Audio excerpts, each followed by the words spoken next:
Hi, everyone. Good morning, and welcome to another episode of Mavens of Manufacturing. I have Carrie. I'm going to ask you how to pronounce your last name because I'm pretty sure I messed it up in my video this morning that I made. Is it Zethmayr or Zethmayr? I typically go with Zethmayr. Zethmayr. Okay, see, I messed it up. I'm so sorry about that. But yeah, Carrie, you and I have collaborated before, especially with Women of Today's Manufacturing. I first met you when you were the former president of the group, and I know that you still work very closely with that group now as a member. And you have your own company. So do you just want to let us know what you do and what your company is and what they're involved in? Yeah. So I own the company Zethmayr. It's an industrial real estate consulting firm. And so we work with mid-sized manufacturers and distributors on evaluating their facility plans and making changes as needed. So that includes expansions, relocations across the United States. So most of our clients are headquartered here in the Northern Illinois, Southern Wisconsin area, but they have projects sometimes all over the world. So we're excited about what's ahead. We are branching more into some direct kind of on the development side and construction of facilities. And we also have a partnership with Colley Chicago based out of Oak Brook for real estate brokerage. So really it's full service package of everything a company needs to expand to accommodate their growing demand for their products. So, in terms of the pandemic that has been going on, has that affected how you've been carrying out your daily operations? Or are you still able to help your clients figure out real estate? Because I know that a lot of people have been isolated and had to stay at home. But you're pretty much a one-man show, right? Like you and your husband work closely with each other, but that's pretty much who makes up your company. So how has it affected your daily operations in terms of what you do for your clients? So I would say overall, the industry of industrial has been really steady, if not growing, throughout the pandemic, as it's restructuring around e-commerce demands, incredible demand for warehouse space, and companies are needing to supply essential products to hospitals and their customers. So there really hasn't been a shrink in demand for the things that our clients are doing, and they're considered essential workers. So they're continuing to work, and their demand for space continues. So overall, the industry is doing very well. In terms of how it's being served, is I think it's really I like focusing on the positive of COVID. I've seen a lot of creativity in terms of how people are connecting. We all adjusted to online tools, and I think that's really created a lot of opportunities to maximize how we're using our time, while also forced us to be creative in how we're really connecting. Because I don't know if you're like me, I don't really, Zoom is great as a tool. It's great when you have to have those touch points, but it doesn't replace connecting. And so I've enjoyed seeing some of the more creative ways that people have been finding ways to have those interactions. I think there's still a gap, and so I'm really looking forward to kind of coming out of COVID. But I do think that we've really learned what's valuable in connections, and are thinking more. I think we'll see less of the same old chicken dinner networking that we had in the past, and start really placing more value on how are we connecting in ways that are really truly meaningful and creative, and who we're spending our time with and how we're interacting with those people. So I think there'll be more value long term. Yeah, I agree. I appreciate the online tools that we have, but I'm like you, I want to go out and meet people and shake their hand, and it's probably going to be touch elbows now going forward. But I mean, I like having that one-on-one time, even if it's over like a beer or a cocktail or something, just having those interpersonal conversations, and you don't really get that same effect through a camera. I don't Right. know, maybe, but I definitely feel like the personal touch has been lost a little bit. And I like the creativity too that's been coming out. But yeah, I'm definitely looking forward to be able to go out and hang out, because a lot of the outside stuff hasn't closed down, but when we live in the Midwest, as you know, the weather can be a little bit unpredictable. So sometimes we just can't eat outside or hang outside. We have to stay indoors, and Mm-hmm. it's a really big bummer. But with your company, I know that you work by yourself, correct? Like it's just you, and then you kind of partner up with your husband sometimes. Can you explain that relationship that you have, and then maybe dive into a little bit of women entrepreneurship, because I know you're an advocate for that. So can you start off with what, how you go, what brought you to creating the company that you have, and how you work closely with your husband? But Sure. So, I guess, it's a whole entrepreneurship journey, right? And I think we'll probably see more people going on entrepreneurship journeys, especially as, personal branding becomes more important in social media and people restructuring, the whole economy restructuring from the pandemic. So my own personal journey was really created by wanting to control how I add value, and really using the core value that I can offer and kind of stripping away all of the other stuff and just focusing on that delivery, that service delivery. And so and the freedom that brings in order to be able to use what that impact.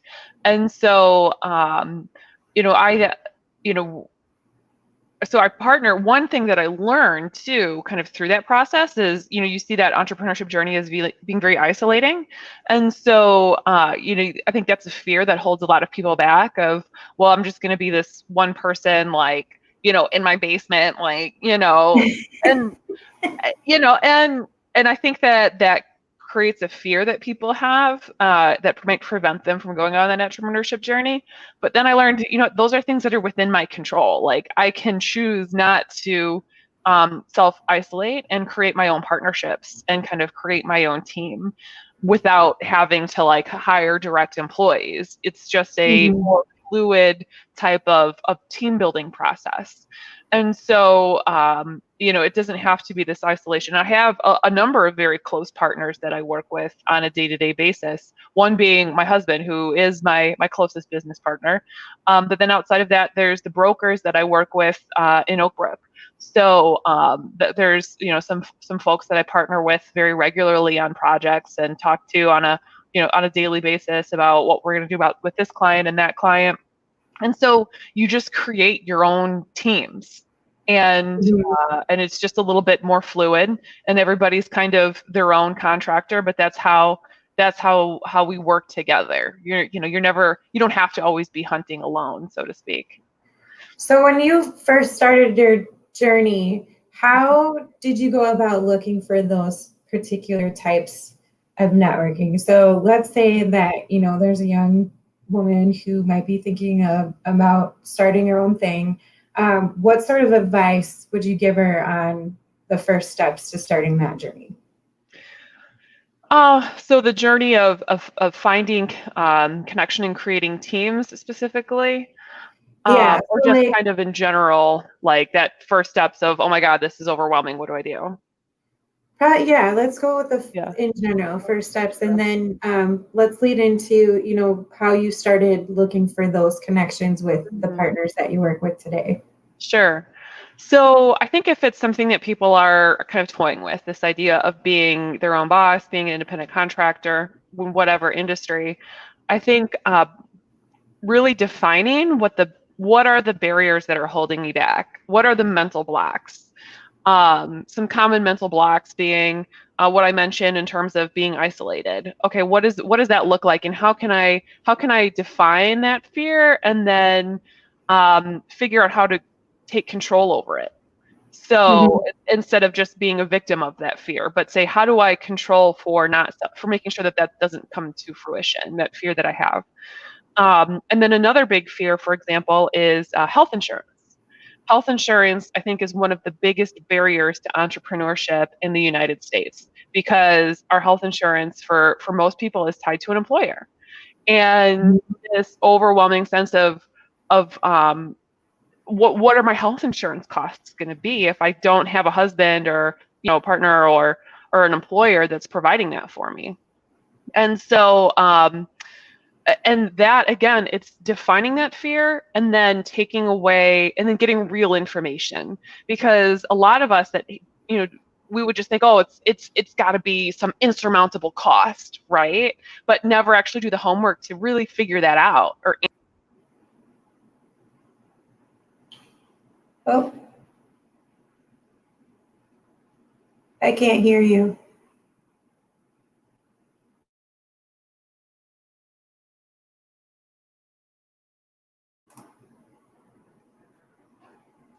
Am I back?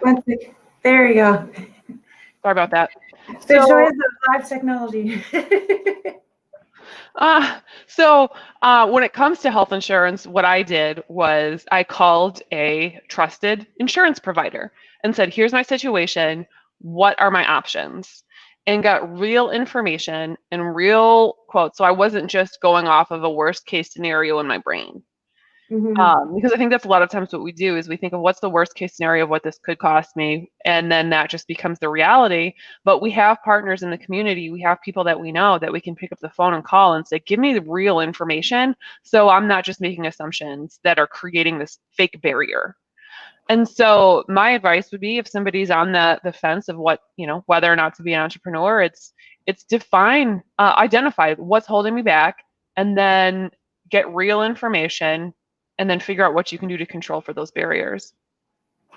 And then in terms of the partnerships that you have now, I know that you and I met each other through Women of Today's Manufacturing, and I think organizations like that are a great source to connect with other people from, in that case, it was manufacturing, but I think there's more people involved in WTM outside of manufacturing. But in terms of that, like making connections through joining different organizations or volunteering, what were some of the ways that you networked yourself to get those partnerships?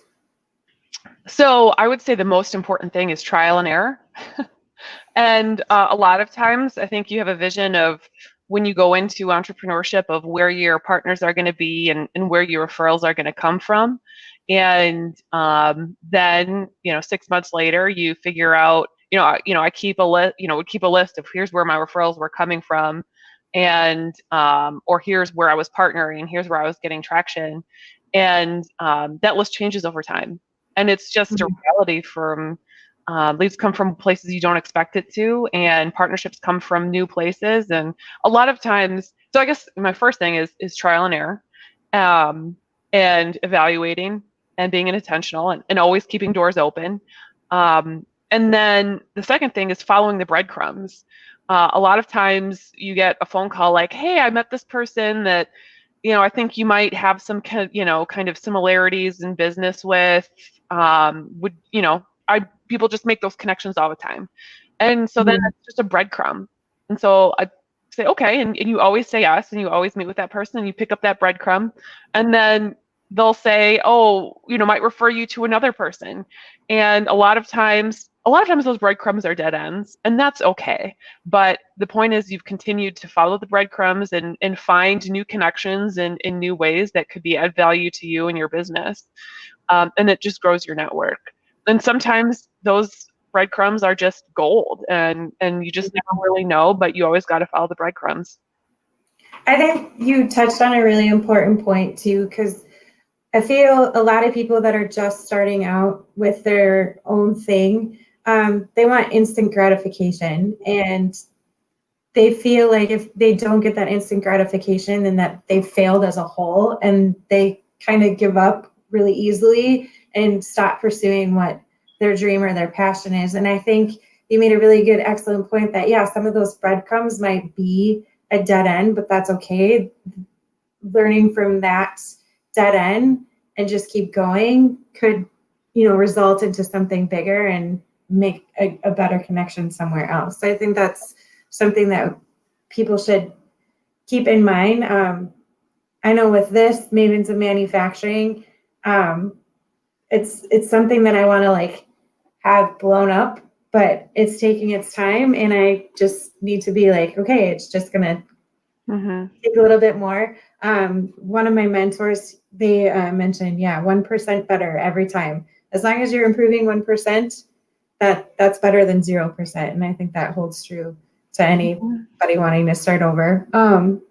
With Women of Today's Manufacturing, I know that you're still involved with that group. And because this is Mavens of Manufacturing, I wanted to touch base on some of the things you're doing in the manufacturing industry and tie it in why you believe it's so important to be part of groups such as that organization, and get into any advice that you may have for women, especially younger women, who are kind of toggling, with where they want to go and what they want to do for their career pathway.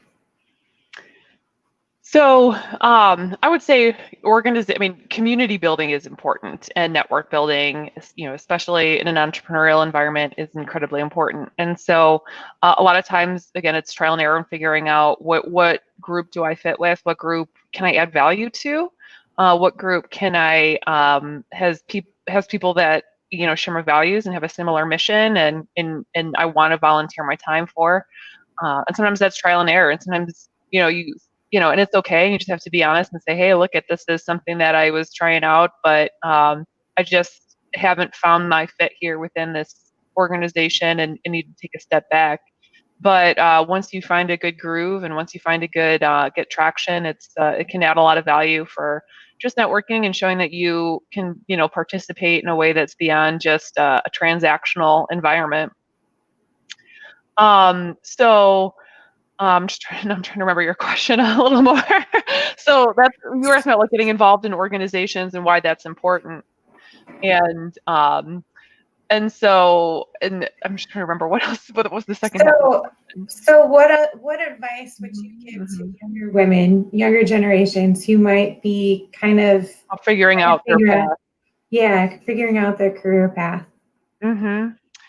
So figuring out your career path, I would say, if I was talking to, an 18-year-old that was trying to figure out, whether they should go to a 4-year university or a 2-year, I would say I would encourage them to be very practical in how they're investing their time and money. And I'm a very strong advocate of community colleges for that. And so I believe that, we have in Northern Illinois an awesome community college in Rock Valley College, and you can start there, and you could end up, going to Harvard Business School later, right? These paths do not preclude each other. And so, but really taking a slow start to education in a local community college and using what that has to offer. And also start getting involved in those networking groups early. Many groups like WOTM or other industry groups, they welcome students. And that was actually an experience I had early in my career that set me on the path.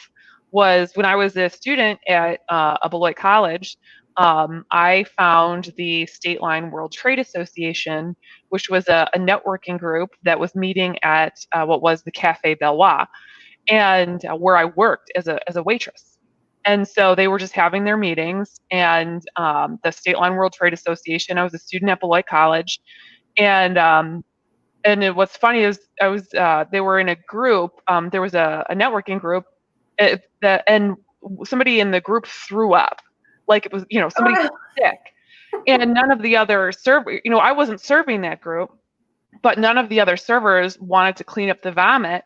And I was like, I want to network with the State Line World Trade Association. So I volunteered to go in and clean up the vomit.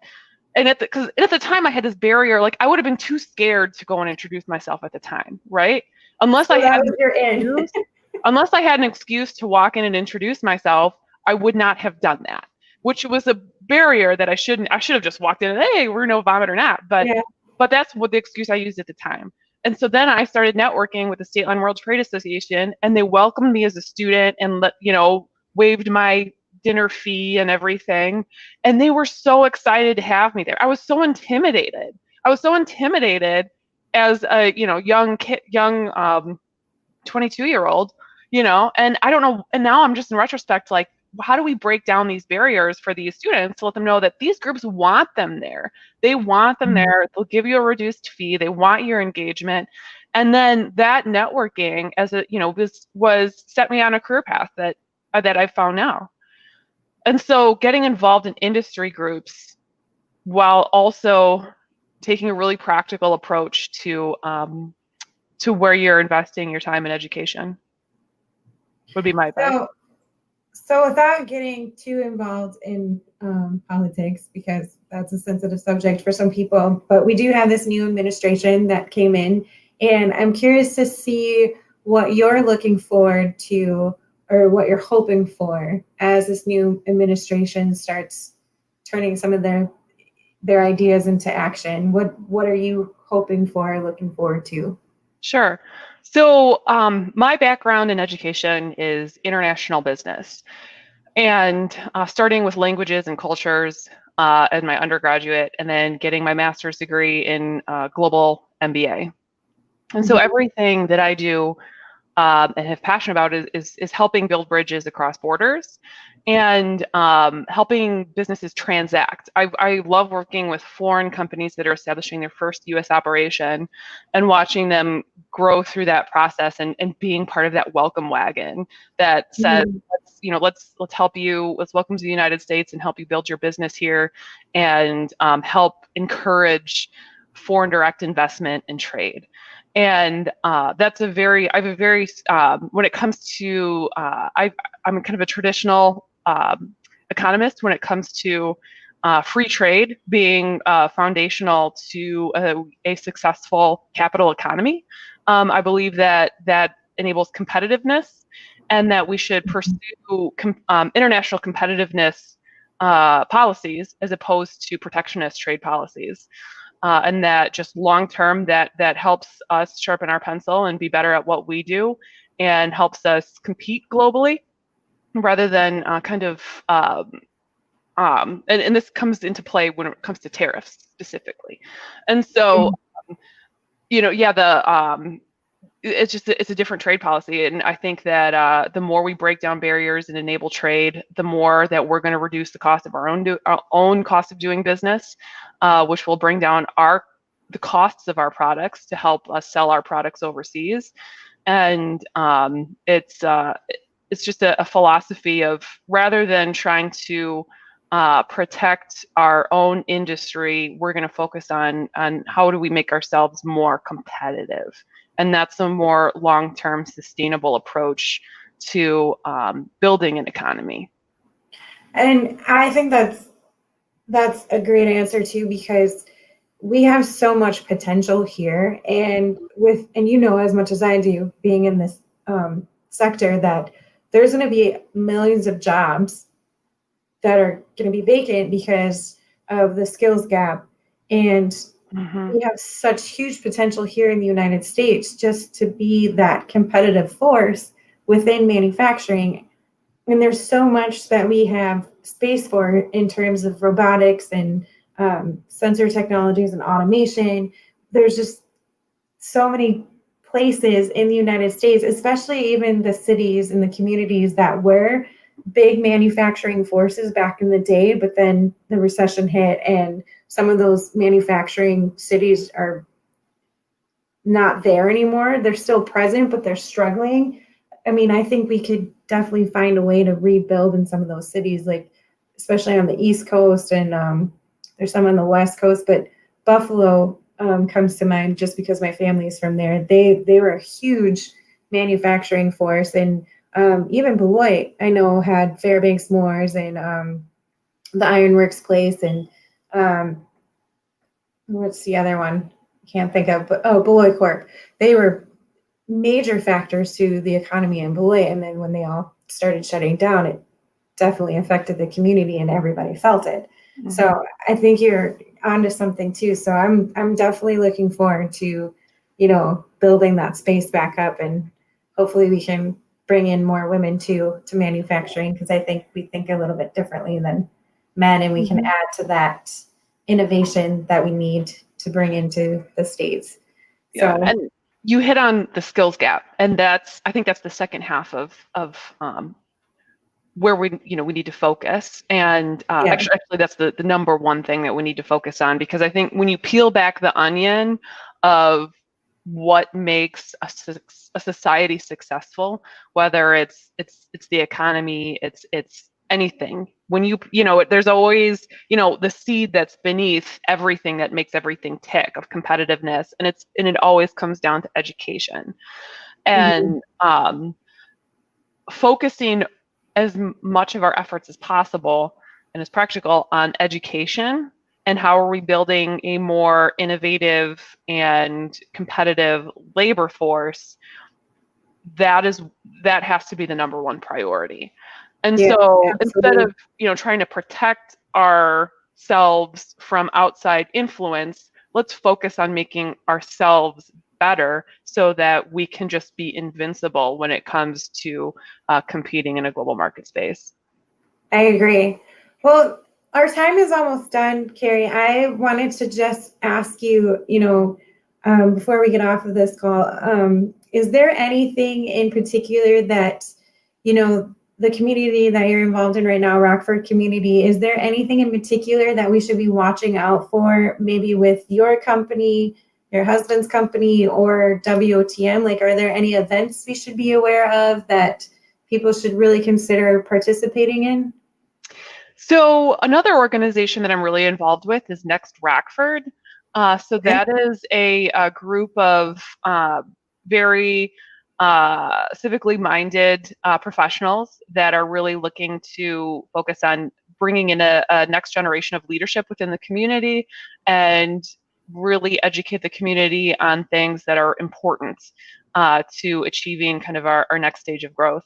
And there's there's monthly membership meetings there. Our next one is going to be talking about the impacts of the pandemic on our nonprofit industry. And so, and that's something that is open to all industries, and it's open to a wide range of people that want to just really understand what makes the community tick. We have very close relationships with leadership in the community, and it's a way to hear directly from them about the vision of the future of the community.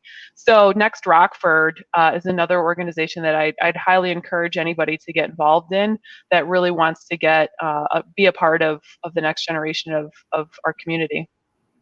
Okay, I'll have to take a look at that too, because I haven't heard it. I don't think I've heard about that one, so I'll have to take a look at that. Sure. Well, anything else that you want to add, Carrie?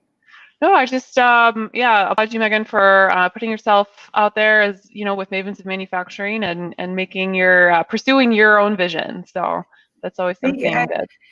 It's been a lot of fun. It's been nerve-wracking because, I don't know, I just get nervous around certain things, and it's that fear factor that you were talking about before, where it's like, okay, do I want to do this or do I not want to do this? And I was talking to a friend of mine last July for my birthday. I actually went skydiving for the first time, and I'm definitely afraid of heights. So I just kind of took that mentality from that experience and listened to a couple of my mentors and just said, I'm just going to jump again and see what happens. And if it works, it works. If it doesn't, on to the next thing. So, well, thanks so much, Carrie. I appreciate your time. I want to thank everybody that joined in on this live event. And please join us again next week for another episode of Mavens of Manufacturing. Have a great weekend, everyone. Awesome. Thanks, Meaghan. This has been another episode of Mavens of Manufacturing. Subscribe for more and make sure to tune in next time.